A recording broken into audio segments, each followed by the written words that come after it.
विरोध साहब, हमारे मार्गदर्शक और भील प्रदेश के टाइगर और कांतिमय आदिवासी रसाड़िया विधायक अर्जुन जी डामोर साहब और अन्य सभी साथी, बहन बबीता जी,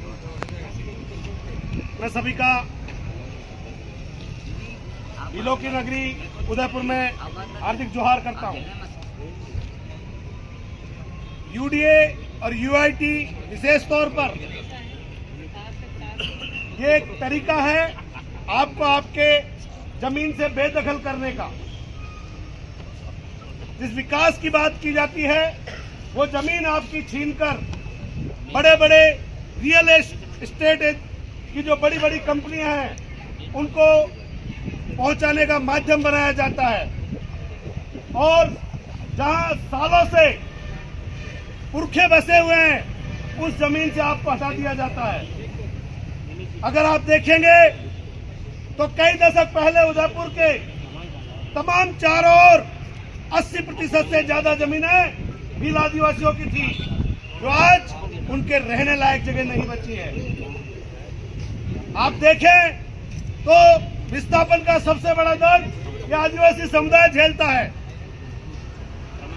उदयपुर का आधे से ज्यादा हिस्सा जो शहर के आसपास के पूरे इलाके थे, जो पहाड़ियां छोटी छोटी पहाड़ियां थी, कहने को बड़े बड़े नियम बने हुए हैं, हाई कोर्ट के आदेश है, उसके बावजूद मैं पूछना चाहता हूं वो पहाड़ियां आज कहां गायब हो गई, कौन खा गया उनको?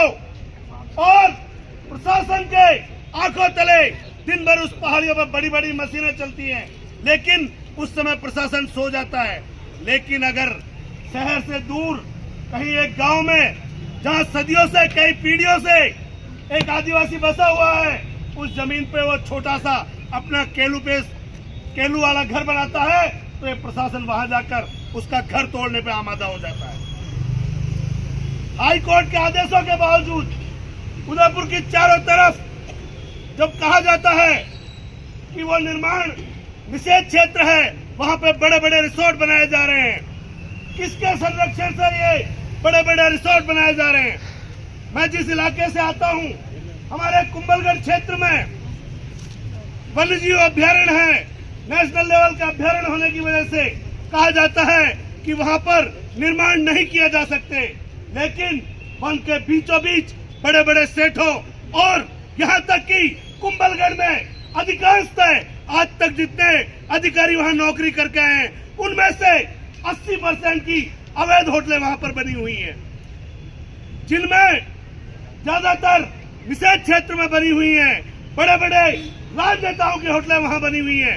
और अभी 2-3 दिन पहले आप सबने अगर अखबारों में पढ़ा हो तो निषेध क्षेत्र को एक मसौदा जो आज से 8 साल पहले सरकार ने प्रस्तावित किया, क्लियर खुले अक्षरों में लिखा गया कि 8 साल होटल लॉबी और राजनेताओं के संरक्षण की वजह से वो लागू नहीं हो सका।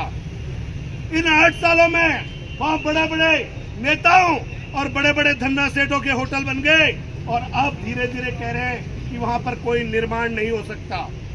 आप देखेंगे तो उस पूरे क्षेत्र में पहाड़ों के ऊपर पहाड़ों को काटकर आज बड़े बड़े रिसोर्ट बना दिए गए और वहां से पूरा आदिवासी आज विस्थापित किया जा रहा है। ठीक इसी तरह उदयपुर के आसपास हमारे तमाम जो यूडीए की बात की जाती है, अगर यूडीए लागू होता है, आपको पता होगा कि जहां हम आदिवासी भाइयों के पास हम पुरखों से जिस जमीन पर बैठे हैं, हमें नहीं पता वो कागजों में कहां कब किसके नाम चढ़ा दी जाती है।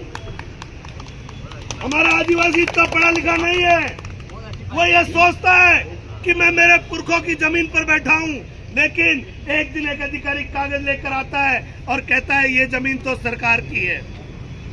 जिस जमीन पर हमारी पीढ़ियां गुजर गई, उस जमीन से एक छोटे से कागज पर 2 पेन चलाकर बंद कमरे में बैठने वाले अधिकारी आदिवासियों को विस्थापित कर देते हैं। इसलिए और विशेष तौर पर हमारे शेड्यूल एरिया में यूडीए पूरी तरह अवैध है, अतः इसको निरस्त किया जाना चाहिए।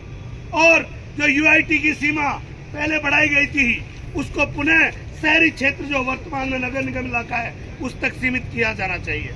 मैं इन शब्दों के साथ आप सभी यहाँ पधारे, आप सभी का एक बार पुनः जोहार, आभार, अभिनंदन व्यक्त करता हूं।